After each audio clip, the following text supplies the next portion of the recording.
ಇದೇ ಜವರೇಗೌಡ್ರ ಮಗ ಸಿದ್ದೇಗೌಡ್ರು ತಾಳಿ ಕಟ್ಟಿರೋ ಹುಡುಗಿ ಮನೆ. ಅವ್ರನ್ನ ಪಡ್ಕೋಬೇಕು ಅಂತ ನಿನ್ನೆಯಿಂದ ಇಲ್ಲೇ ಕಾಯ್ತಾ ನಿಂತಿದ್ದಾರೆ. ಇನ್ನು ಇದು ಎಷ್ಟು ದಿನ ಅಂತ ಗೊತ್ತಿಲ್ಲ. ಅವ್ರ ಕಾಯುವಿಕೆಗೆ ಒಲ್ದು ಅವ್ರ ಹೆಂಡತಿ ಅವ್ರನ್ನ ಒಪ್ಕೊಂತಾರ? ಬನ್ನಿ ಕೇಳೋಣ.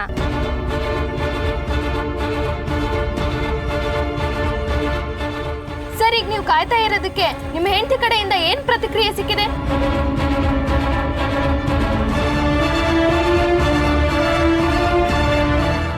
ಮಡದಿ ನಿರೀಕ್ಷೆಯಲ್ಲಿ ಮೌನ ಮುರಿದ ಸಿದ್ದೇಗೌಡ. ಬನ್ನಿ, ಸಿದ್ದೇಗೌಡರ ಮದುವೆ ಆಗಿರೋ ಹುಡುಗಿ ಅಣ್ಣನ ಹತ್ರ ಮಾತಾಡೋಣ.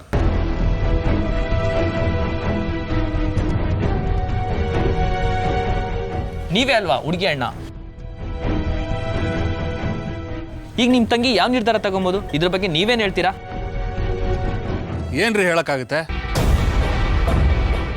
ನಾವೆಲ್ಲರೂ ಬೇಜಾರಲ್ಲಿದ್ದೀವಿ. ನೀವು ಬಂದು ಯಾಕೆ ಸುಮ್ಮನೆ ತೊಂದರೆ ಕೊಡ್ತೀರಾ? ಸರ್, ಸಿದ್ದೇಗೌಡ್ರೆ ನಿಮ್ಮ ತಂಗಿಗೆ ತಾಳಿ ಕಟ್ಟಿರೋದು ಅಂತ ಗೊತ್ತಾದ ಕೂಡಲೇ ನಿಮ್ಗೆ ಹೇಗೆ ಅನ್ನಿಸ್ತು? ಏನು ಅನ್ಸುತ್ತೆ? ಮಣ್ಣು. ನಿಮ್ಮನೇಲಿ ಯಾರಿಗಾದ್ರೂ ಹೀಗಾದ್ರೆ ಏನು ಅನ್ಸುತ್ತೋ ಅದೇ ನಮಗೂ ಅನ್ಸುತ್ತೆ, ಸರಿನಾ?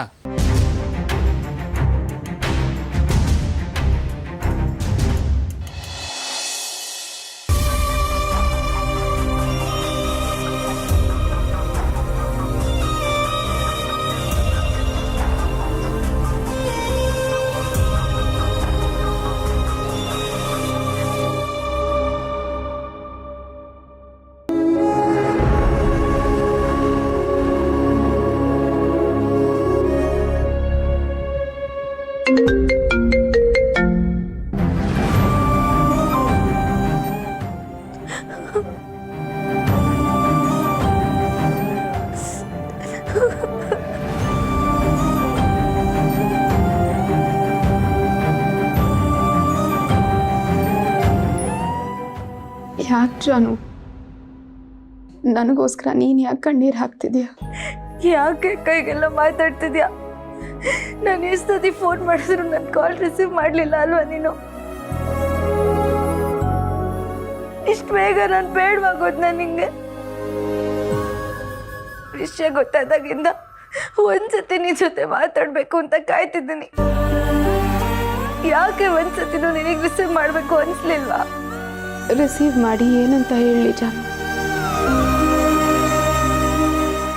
ಹೆಸರಲ್ಲೇ ಭಾವನಾ ಅಂತ ಇದ್ರು, ಭಾವನೆಗಳೇ ಸತ್ತು ಹೋಗಿರೋ ಹಾಗಾಗಿದೆ ನನ್ನ ಜೀವನ.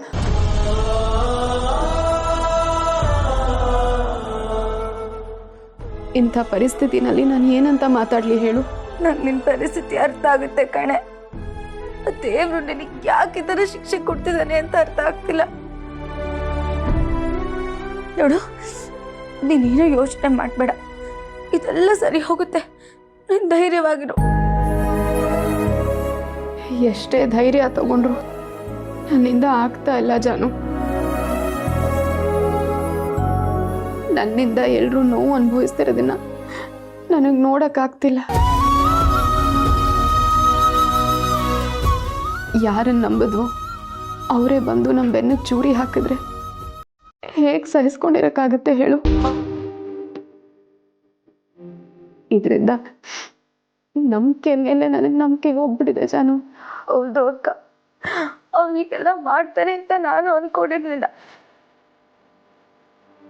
ನೀನು ಅವಾಗೆಲ್ಲ ಒಂದೊಂದ್ಸತಿ ಹೇಳ್ತಿದ್ದೆ, ನಾನು ಹಿಂದಿಂದನೇ ಬರ್ತಾನೆ, ನಾನು ಎಲ್ಲಿ ಹೋದ್ರೂ ಇರ್ತಾನೆ ಅಂತ.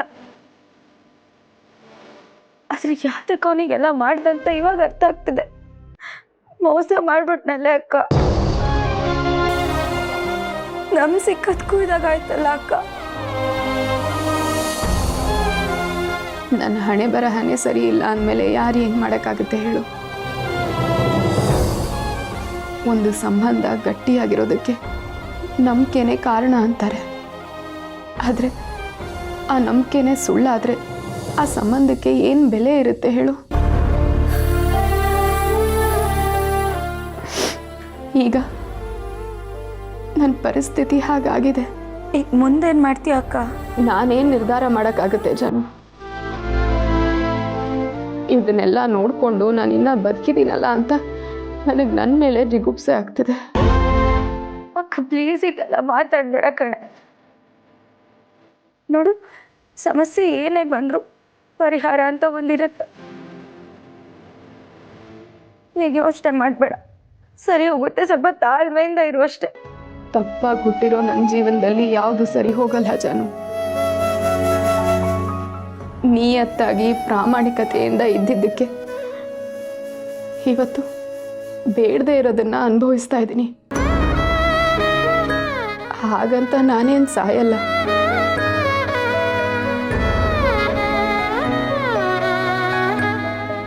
ಈಗಾಗಲೇ ನೋವಲ್ಲಿರೋ ಅಪ್ಪ ಅಮ್ಮನಿಗೆ ನಾನು ಸತ್ತು ಶಾಶ್ವತವಾಗಿ ದುಃಖ ಕೊಡೋಕೆ ನಾನು ಇಷ್ಟಪಡಲ್ಲ. ಅಪ್ಪ ಅಮ್ಮ ಏನು ನಿರ್ಧಾರ ತಗೋತಾರೋ ನಾನು ಹಾಗೆ ನಡ್ಕೋತೀನಿ. ನೋಡು, ನೀನು ನನ್ನ ಬಗ್ಗೆ ಏನೂ ಯೋಚನೆ ಮಾಡಬೇಡ ಆಯಿತಾ? ನಾನು ಆಮೇಲೆ ಫೋನ್ ಮಾಡ್ತೀನಿ.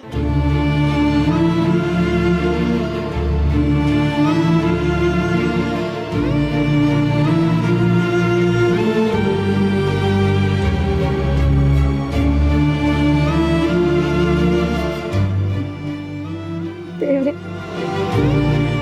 ಅಕ್ಕಂಗೆಲ್ಲ ಸರಿ ಹೋಗಾಕ್ ಮಾಡಪ್ಪ. ಅಷ್ಟೇ ಬಯಸೋದು, ಅವಳು ಖುಷಿಯಾಗಿರ್ಬೇಕು.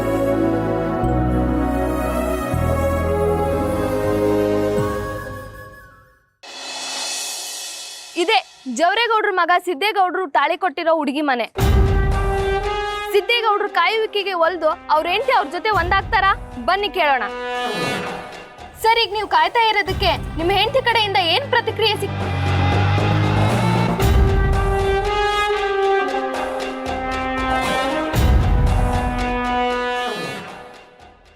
ಆ ಸಿದ್ದುಗೆ ಬುದ್ಧಿನೇ ಇಲ್ವಾ ರವಿ?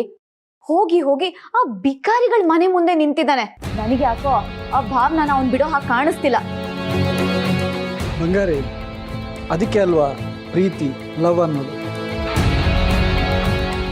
ಪ್ರೀತಿಗೆ ಹೆದರ್ಕೊಳ್ಳೋಕ್ಕೂ ಬರುತ್ತೆ, ಎದುರಾಕೊಳ್ಳೋಕ್ಕೂ ಬರುತ್ತೆ. ಅದ್ರಲ್ಲಿ ಒಂದು ಸರ್ತಿ ಪಡ್ಕೋಬೇಕು ಅಂತ ಮನ್ಸು ಮಾಡಿದರೆ ಬಿಡಲ್ಲ. ಆ ಪ್ರೀತಿ ಅನ್ನೋದಕ್ಕೆ ಆ ಶಕ್ತಿ ಇರುತ್ತೆ. ನೀನ್ ಮಾತಾಡ್ತಿರೋದು ನೋಡ್ತಿದ್ರೆ ಅವ್ರಿಗೆ ಸಪೋರ್ಟ್ ಮಾಡ್ತಿರೋ ಹಾಗಿದೆ. ಹೇ ಬಂಗಾರಿ, ಏನು ಹಿಂಗೆ ಮಾತಾಡ್ತಿದ್ಯಾ? ನಾನು ನಿನ್ನ ಗಂಡ, ನಿನಗಲ್ದೆ ಬೀದಿಲಿ ಹೋಗೋರಿಗೆ ಸಪೋರ್ಟ್ ಮಾಡಲ? ನೀನು ಆ ಥರ ಇಮ್ಯಾಜಿನ್ ಕೂಡ ಮಾಡ್ಕೋಬೇಡ.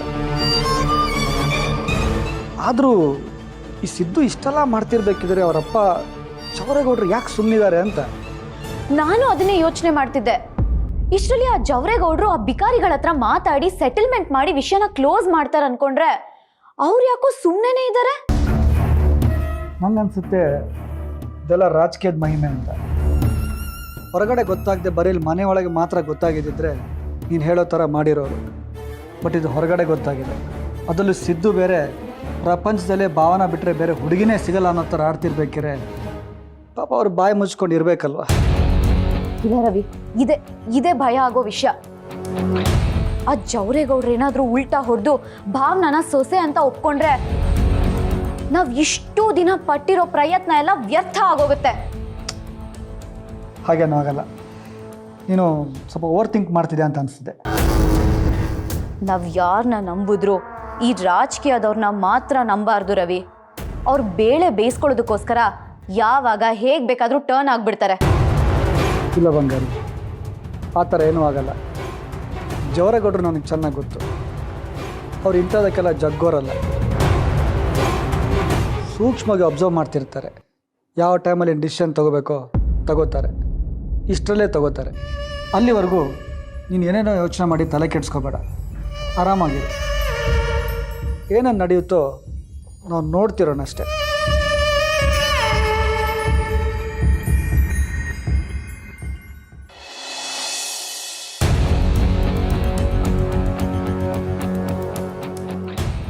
ರೀ, ಸಿದ್ದುನ್ ಕರ್ಕೊಂಬರಕ್ಕೆ ಹೋಗ್ತೀನಿ ಅಂತಿದ್ರಲ್ಲ, ಹೋಗ್ಲಿಲ್ವಾ? ಇಲ್ಲಿ ನೋಡ್ರಿ ಸಿದ್ದುನ ಹೇಗವ್ರ ಮನೆ ಮುಂದೆ ಹೋಗಿ ನಿಂತಿದ್ದಾನೆ.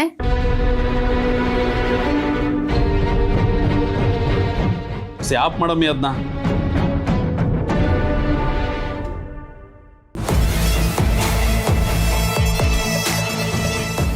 ಸಿದ್ದು, ಆಗ್ಲೇ ಮಾವನ್ ಮನೆ ಮುಂದೆ ಹೋಗಿ ಕೂತ್ಬಿಟ್ಯಾ? Nice, carry on. ನಾನು ಎಷ್ಟು ಅಂತ ಕರೆಯೋನಮ್ಮಿ? ಅಲ್ಲ ರೀ, ಕರೆದು ಸಾಕಾಗೋಯ್ತು, ಬರೋದಿಲ್ಲ ಅಂತಾನೆ. ಊರೆಲ್ಲ ಜವರೇಗೌಡ್ರು ಮನೆ ನೋಡಿ ಆಡ್ಕೊಂಡು ನಗ್ತಾ ಇದೆ. ಇಷ್ಟು ದಿವಸ ಬರೀ ಊರವರೆಲ್ಲ ಆಡ್ಕೊತಾ ಇದ್ರು, ಈಗ ಪ್ರಪಂಚನೇ ಆಡ್ಕೊಳಂಗ್ ಮಾಡ್ಬಿಟ್ಟ.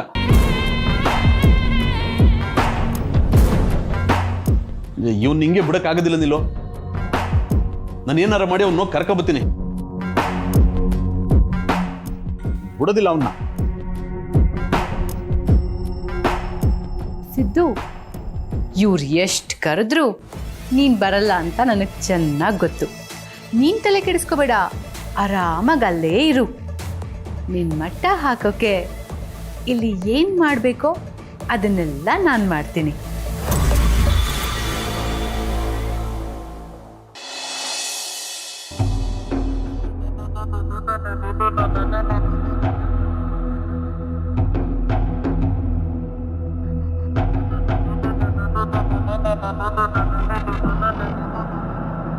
ರೀ, ನೀವು ಆಫೀಸಿಗೆ ಹೋಗ್ತಿಲ್ವಾ?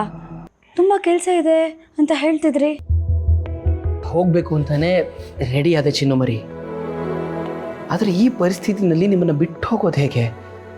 ಅದಕ್ಕೆ ಏನು ಮಾಡಬೇಕು ಅಂತ ಗೊತ್ತಾಗದೆ ಯೋಚನೆ ಮಾಡ್ತಾ ಕೂತಿದ್ದೆ. ರೀ, ನನಗೇನೂ ಆಗಿಲ್ಲ, ನಾನು ಆರಾಮಾಗೇ ಇದ್ದೀನಿ. ನೀವು ಇಷ್ಟೊತ್ತಿಗೆ ಆಫೀಸ್ಗೆ ಹೋಗಿ ಬೇಗ ಮುಗಿಸ್ಕೊಂಡು ಬಂದಿದ್ರೆ ಅಮ್ಮನ ಮನೆಗಾದರೂ ಹೋಗ್ಬೋದಾಗಿತ್ತು. ಅಥವಾ ನೀವು ಆಫೀಸಿಗೆ ಹೋಗಲ್ಲ ಅಂತ ಆವಾಗಲೇ ಹೇಳಿದಿದ್ರೆ ಇಷ್ಟೊತ್ತಿಗೆ ಹೋಗಿ ತಲುಪಿಬಿಡ್ಬೋದಿತ್ತು. ಇವಾಗ ನೋಡಿ, ಎರಡೂ ಆಗಲಿಲ್ಲ. ಚಿನ್ನು ಮರಿ, ನಿಮ್ಮ ಪರಿಸ್ಥಿತಿ ಏನಿದೆ ಅಂತ ನಿಮ್ಗೆ ಅರಿವೇ ಇಲ್ಲ. ನೋಡಿ, ಎಷ್ಟು ಜ್ವರ ಇದೆ ಗೊತ್ತಾ ನಿಮಗೆ? ನಾನು ಆಫೀಸ್ಗೆ ಹೋದರೂ ನನಗೆ ಕೆಲಸ ಮಾಡೋಕ್ಕಾಗುತ್ತೆ ಅಂತ ಅನ್ಸುತ್ತಾ? ಅಲ್ಲಿ ನಿಮ್ಮ ಯೋಚನೆನೇ ಇರುತ್ತೆ ನನಗೆ. ಅತ್ಲಾಗ ಆಫೀಸ್ಗೂ ಹೋಗೋಕ್ಕಾಗ್ತಿಲ್ಲ, ಇಲ್ಲಿ ಮನೆಯಲ್ಲೂ ಇರೋಕ್ಕಾಗ್ತಿಲ್ಲ. ಏನು ಮಾಡೋದು ಅಂತ ಗೊತ್ತಾಗದೆ ಯೋಚನೆ ಮಾಡ್ತಾ ಇಲ್ಲೇ ಕೂತಿದ್ದೆ. ನೋಡಿ, ಫೋನ್ ಮೇಲೆ ಫೋನ್ ಬರ್ತಿದ್ದೆ ಆಫೀಸಿಂದ. ಏನು ಮಾಡಲಿ ನಾನು? ರೀ, ನಾನು ಆರಾಮಾಗೇ ಇದ್ದೀನಿ ರೀ. ಈಗಷ್ಟೇ ಅಕ್ಕನ ಜೊತೆ ಮಾತಾಡಿದೆ, ಸ್ವಲ್ಪ ಸಮಾಧಾನ ಮಾಡಿದ್ದೀನಿ. ಅವ್ರಿಗೆ ಸಮಾಧಾನ ಆಯಿತು ಇಲ್ವೋ ನನಗೆ ಗೊತ್ತಿಲ್ಲ. ನಿಮ್ಮನ್ನು ನೋಡಿದ್ರೆ ನೀವಾದರೂ ಸ್ವಲ್ಪ ಸಮಾಧಾನ ಮಾಡ್ಕೊಂಡಿದ್ರಿ ಅಂತ ಅನ್ನಿಸ್ತಾ ಇದೆ. ನನಗೆ ಅಷ್ಟೇ ಖುಷಿ. ಆದರೆ ಬರೀ ಫೋನಲ್ಲೆಲ್ಲ ಮಾತಾಡಿ ಮುಗ್ಸೋಕ್ಕಾಗತ್ತಾ? ಏನೋ ಒಂದೆರಡು ಮಾತಾಡ್ಬೋದು ಅಷ್ಟೇ. ಅವಳು ಅಳೋದನ್ನ ನನ್ನ ಕೈಲಿ ನೋಡೋಕ್ಕಾಗ್ತಾ ಇಲ್ಲ ರೀ. ಯಾವಾಗ ಅವಳನ್ನ ನೋಡ್ತೀನಿ ಅನ್ಸ್ಬಿಟ್ಟಿದೆ. ಇವಾಗ ಊರಿಗೆ ಹೋಗೋಣ ಅಂದರೆ ಆಲ್ರೆಡಿ ಲೇಟಾಗಿ ಹೋಗಿದೆ. ಅಟ್ಲೀಸ್ಟ್ ನೀವು ಆಫೀಸ್ಗಾದ್ರೂ ಹೊರಡಿ. ಬೇಡ ಚಿನ್ನು ಮರಿ, ನಾನು ಹೇಗೂ ಮೀಟಿಂಗ್ಸ್ನೆಲ್ಲ ಇಲ್ಲೇ ಫಿಕ್ಸ್ ಮಾಡ್ಕೊಂಡಿದ್ದೀನಿ. ಕಾಲ್ಸ್ ಇಲ್ಲೇ ತೊಗೊಂಡ್ಬಿಡ್ತೀನಿ, ಹಾಗೆ ನಿಮ್ಮನ್ನು ನೋಡ್ಕೋತೀನಿ. ಆಗಲೇ ನನಗೂ ಸಮಾಧಾನ. ರೀ, ನಂಗೆ ನೋಡ್ಕೊಳ್ಳೋ ಅಂಥದ್ದು ಏನೂ ಆಗಿಲ್ಲ. ನಿಜವಾಗ್ಲೂ ನಾನು ಆರಾಮಾಗೇ ಇದ್ದೀನಿ. ಆಮೇಲೆ ಇದಕ್ಕೆ ನೀವು ಕೆಲಸ ಹಾಳು ಮಾಡ್ಕೊಳ್ಳೋದು ನನಗೆ ಸ್ವಲ್ಪನೂ ಇಷ್ಟ ಇಲ್ಲ. ನನ್ನಿಂದ ನಿಮ್ಗೆ ತೊಂದರೆ ಆಗಬಾರ್ದು. ನೀವು ದಯವಿಟ್ಟು ಕೆಲಸಕ್ಕೆ ಹೊರಡಿ. ಚಿನ್ನು ಮರಿ, ನಾನು ಆ ಕಡೆ ಕೆಲಸಕ್ಕೆ ಹೋದ ತಕ್ಷಣ ನೀವು ಮತ್ತೆ ಯೋಚನೆ ಮಾಡ್ಕೊಂಡು ಕೂತ್ಕೊಳ್ಳಲ್ಲ ತಾನೆ? ಖಂಡಿತ ಇಲ್ಲ. ರೆಸ್ಟ್ ತೊಗೋತೀರಾ? ತಗೋತೀನಿ. ನಿಮ್ಮ ಮಾತನ್ನು ನಂಬ್ಕೊಂಡು ಹೋಗ್ತಾ ಇದ್ದೀನಿ ಚಿನ್ನು ಮರಿ. ಸುಮ್ಮನೆ ಯೋಚನೆ ಮಾಡ್ತಾ ಕೂರಬೇಡಿ, ಆರಾಮಾಗಿ ರೆಸ್ಟ್ ತಗೊಳ್ಳಿ.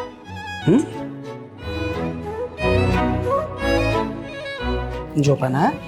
ಏನಾದ್ರು ಬೇಕಾದರೆ ಫೋನ್ ಮಾಡಿ. ಸರಿ.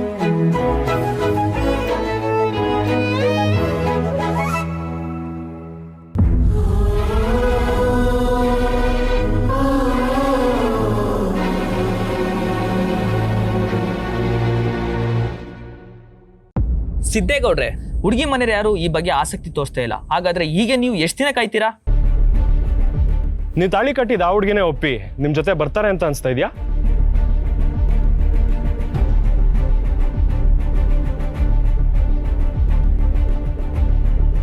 ಸರ್ ಸರ್ ಸರ್ ಸರ್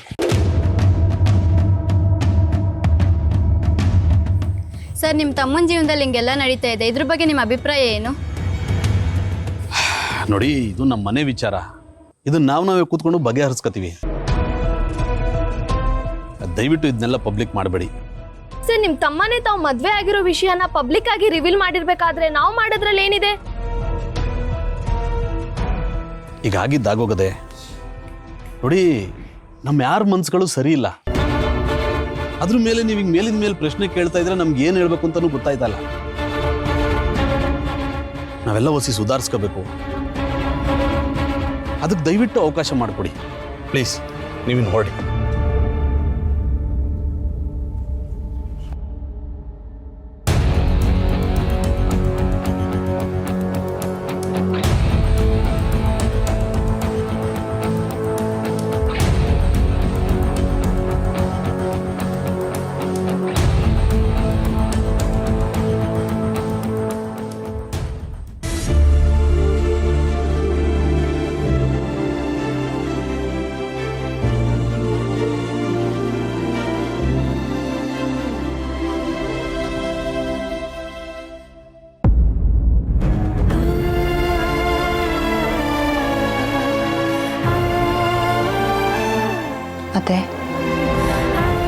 ಅತ್ತೆ ಏನು ಅಡುಗೆ ಮಾಡಲಿ ಅತ್ತೆ?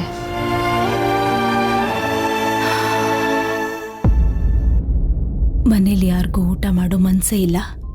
ಏನು ಅಡುಗೆ ಮಾಡಿದ್ರೆ ಏನು ವೀಣಾ, ಏನಾದರೂ ಒಂದು ಮಾಡು. ಹೀಗಂದ್ರೆ ಹೇಗೆ ಅತ್ತೆ? ಎಷ್ಟು ದಿನ ಅಂತ ಎಲ್ಲರೂ ಹೀಗೆ ಇರೋದು ಹೇಳಿ? ಎಲ್ಲ ಸಮಸ್ಯೆಗೂ ಒಂದು ಕೊನೆ ಅಂತ ಇರುತ್ತಲ್ವಾ? ನೀವು ಮತ್ತೆ ಮಾವ ಜೀವನದ ಎಷ್ಟೋ ಏರ್ಪೇರುಗಳನ್ನ ನೋಡಿದ್ದೀರಾ. ನೀವಿಬ್ಬರೂ ಸೇರಿ ಯಾಕೊಂದು ಒಳ್ಳೆ ನಿರ್ಧಾರ ತಗೋಬಾರ್ದು? ಒಳ್ಳೆ ನಿರ್ಧಾರ ತಗೊಳ್ಳೋದಕ್ಕೆ ಏನು ಉಳಿದಿದೆ ವೀಣಾ? ಅವನ ಮುಖವಾಡ ಬಯಲಾಯ್ತಲ್ಲ, ಇನ್ನೇನಿದೆ ಅಂತ ಒಳ್ಳೇದು ಹುಡುಕ್ಲಿ. ಅತ್ತೆ, ಸಿದ್ದು ಹೇಗೆ ಅಂತ ನಿಮಗೆ ಚೆನ್ನಾಗಿ ಗೊತ್ತಲ್ವಾ? ಹಾಗಂತ ನೀವೇ ಎಷ್ಟೋ ಸಲ ಹೇಳಿದ್ರಿ. ಹೌದು ವೀಣಾ, ಆದರೆ ನನಗೆ ಅವನ ಬಗ್ಗೆ ನನಗೆ ಚೆನ್ನಾಗಿ ಗೊತ್ತು ಅಂತ ನಾನು ಅಂದ್ಕೊಂಡಿದ್ದೆ. ಅದು ಸುಳ್ಳು ಅಂತ ಈವಾಗಲೇ ನನಗೆ ಗೊತ್ತಾಗ್ತಿರೋದು. ಯಾರನ್ನ ಯಾರು ಸಂಪೂರ್ಣವಾಗಿ ಅರ್ಥ ಮಾಡ್ಕೊಳಕ್ಕಾಗಲ್ಲ ಅನ್ಸತ್ತೆ. ಮನಸ್ಸಲ್ಲಿ ಒಳಗೊಂದು ಹೊರಗೊಂದು ಇಟ್ಕೊಂಡು ಬಣ್ಣದ ಮಾತಾಡಿ ನಂಬಿಸ್ಬಿಡ್ತಾರಮ್ಮ. ನಮ್ಮಂಥ ದಡ್ರು ಇದೆಲ್ಲ ನಿಜ ಅಂತ ನಂಬಿಡ್ತೀವಿ. ಅತ್ತೆ, ಕೆಲವೊಂದ್ಸಲ ಸಂದರ್ಭ ಅನ್ನೋದು ಒಳ್ಳೆಯವ್ರ ಕೈಲೂ ಕೆಟ್ಟದ್ದನ್ನೇ ಮಾಡಿಸುತ್ತೆ ಅತ್ತೆ. ಆದರೆ ಅದ್ರ ಉದ್ದೇಶ ಏನು ಅನ್ನೋದು ಮುಖ್ಯ ಆಗಿರುತ್ತೆ. ನಂಬಿಕೆನೇ ಜೀವನ ಅಲ್ವಾ ಅತ್ತೆ? ನಂಬಿಸಿ ಕುತ್ತಿಗೆ ಕುಯ್ಯೋರ್ನ ಹೇಗೆ ನಂಬೋದು ವೀಣಾ? ನನಗಿಂತ ಜಾಸ್ತಿನ ನಾನು ನಂಬಿದ್ದೆ. ಎಲ್ಲ ಒಂದೇ ಏಟಲ್ಲಿ ಮುಗಿಸ್ಬಿಟ್ಟ. ನಂಬೋಕೆ ಇನ್ನೇನು ಉಳಿದಿಲ್ಲ ವೀಣಾ.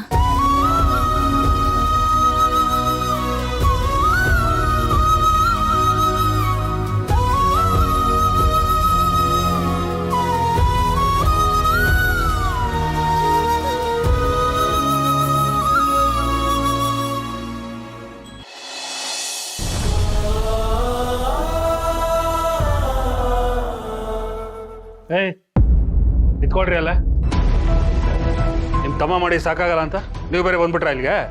ಸಂತು, ಬನ್ನಿ ಮರಿಗೌಡ್ರೆ.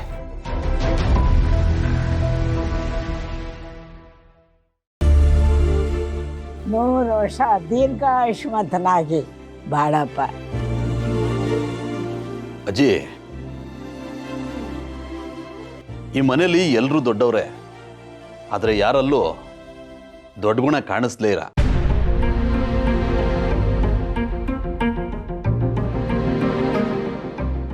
ಏನೋ ಆಗಿದ್ದಾಗೋಗದೆ ಮುಂದೆ ಏನು ಮಾಡಬೇಕು ಅಂತ ಯೋಚನೆ ಮಾಡೋದ್ಬಿಟ್ಟು ಹಿಂಗೆಲ್ಲ ಆಡ್ಕೊಂಡು ಕೂತ್ಕೊಂಡ್ರೆ ಯಾವ್ದು ತಾನೇ ಸರಿ ಹೋದದ್ದು? ನೀವೇ ಹೇಳಿ ಅಜ್ಜಿ.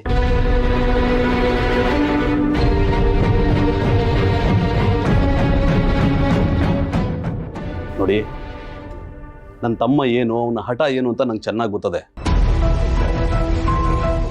ಅವನಿಗೆ ಏನಾದರೂ ಇಷ್ಟ ಆಗ್ಬಿಟ್ರೆ ಅದನ್ನು ಪಡ್ಕೊಳ್ಳೋ ತನಕ ಅವನು ಬಿಡೋದಿಲ್ಲ. ಅಲ್ಲಿ ತನಕ ಅವನು ಯಾರ ಮಾತನ್ನು ಕೇಳೋದಿಲ್ಲ. ಜೀವ ಬೇಕಾದ್ರೆ ಬಿಟ್ಬಿಡ್ತಾನೆ, ಹಠ ಮಾತ್ರ ಬಿಡೋದಿಲ್ಲ. ಅದಕ್ಕೆ ನಾವೇನು ಮಾಡೋಣ? ನಿಮ್ಮ ಹಠನ ನಿಮ್ಮ ಮನೆಯಲ್ಲೇ ಇಟ್ಕೊಳಕ್ಕೆ ಹೇಳಿ. ಇಲ್ಲಿ ಯಾಕೆ ಪ್ರದರ್ಶನಕ್ಕೆ ಇಡ್ತಾ ಇದ್ದೀರಾ? ಸಮಾಧಾನ ಮಾಡ್ಕೊಳಪ್ಪ.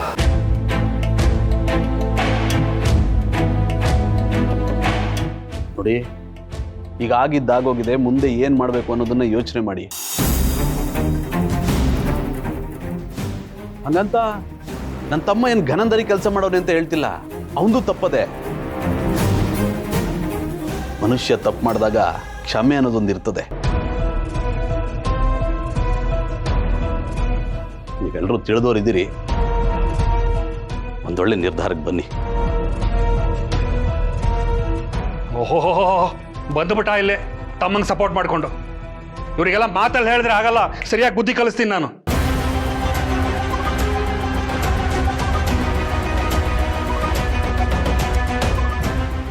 ಅಣ್ಣ ಆಗಿ ಒಂದು ಸ್ವಲ್ಪನಾದರೂ ಜವಾಬ್ದಾರಿ ಅನ್ನೋದು ಇದ್ದಿದ್ರೆ ಅವರಾಗವರೇ ಬಂದಾಗ ತಂಗಿ ಜೀವನ ಸರಿ ಮಾಡೋದ್ರ ಬಗ್ಗೆ ಮಾತಾಡ್ತಿದ್ರಿ. ಅದು ನಿಮ್ಗೆ ಹೇಗೂ ಇಲ್ಲ ಅನ್ಸುತ್ತೆ. ಮನೇಲಿ ದೊಡ್ಡವರಿದ್ದಾರೆ, ಅವ್ರೇನೋ ಮಾಡ್ತಾರೆ, ನೀವು ಸ್ವಲ್ಪ ಸುಮ್ಮನೆ ಇದ್ಬಿಡಿ, ಆಯ್ತಾ? ನಡೀರಿ ಒಳಗಡೆ, ನಡೀರಿ ಒಳಗಡೆ.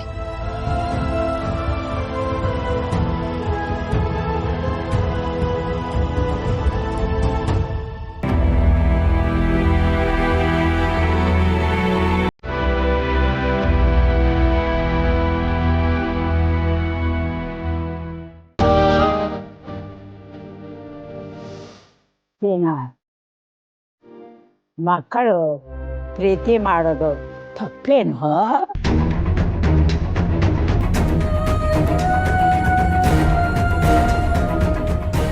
ನೀನು ಲಕ್ಷ್ಮಿನ ಪ್ರೀತಿ ಮಾಡಿ ಮದುವೆ ಆಗಿದ್ದಲ್ವೇನೋ? ನೀನು ಲಕ್ಷ್ಮಿನ ಪಡ್ಕೊಳ್ಳೋದಕ್ಕೆ ಅವ್ರ ತವ್ರ ಮನೆಗೆ ಹೋಗಿ ಗಲಾಟೆ ಮಾಡಿ ಪಡ್ಕೊಂಡು ಬಂದೆ ತಾನೆ? ಕ್ಷಮಿಸ್ಬಿಡಿ ಅಪ್ಪ, ನನ್ಗೆ ಇವ್ರಿಲ್ದೆ ಜೀವನನೇ ಇಲ್ಲ. ಅದಕ್ಕೆ ಮದುವೆ ಮಾಡ್ಕೊಂಡು ಬಂದ್ಬಿಟ್ಟೆ. ಈಗ ಆ ಹುಡುಗನು ಅವನ ಹೆಂಡತಿ ಬೇಕು ಅಂತ ಬಂದಿದ್ದಾನೆ ಕಡ.